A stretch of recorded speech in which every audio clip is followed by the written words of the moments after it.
Ang pagputok kagabi ng Bulkang Kanlaon na sundan ngayong araw ng pagbuga ng abo. Ilang barangay mula sa 10 LGU ang nabalot ng abo.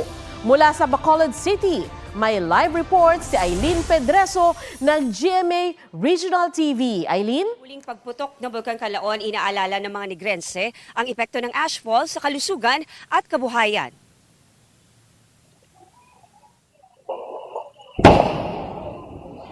Hindi pa tapos ang kalbaryo ng mga taga-Negros Island. Napektado ng pagsabog kagabi ng Bulkang Kanlaon. Ang moderate explosive eruption ng Kanlaon nagpaulan ng makapal na abo na bumalot sa ilang bahay at kalsada gaya sa Lakasilyan ng Negros Occidental batay sa drone video kaninang umaga. Pinakanapuruhan ang mga nasa paligid ng bulkan. Damo, mamin. Ang damo na siya daan kagabi. Kaso lang halis ang gabi pa na nga namon bing basya para lang nga hindi siya nagidbala makadto sa balay kay baho.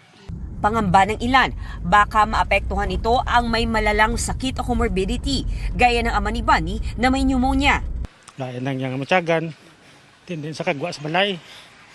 Kaya ang abo, grabe yung abo sa gwa. Ibasa ay naman ang gina, basta mga dalan.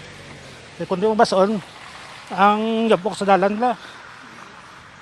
Di maklo mo gid. Apektado na rin ng abo ang mga hayop at pananim.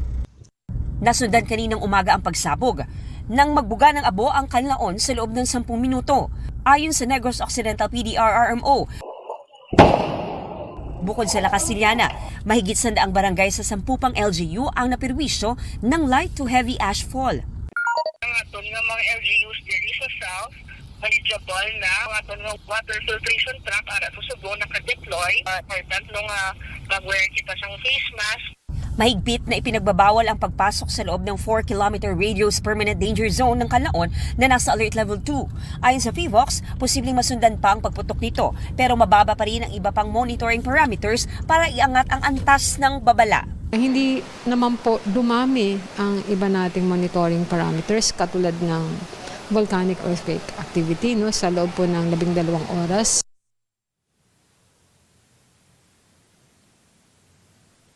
Sandra, ayon sa PDRRMO, mahigit 100 na barangay na sa Negros Occidental ang apektado ng ashfall.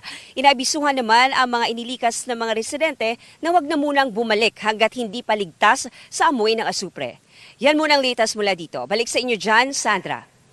Ingat at maraming salamat, Aileen Pedreso ng GMA Regional TV.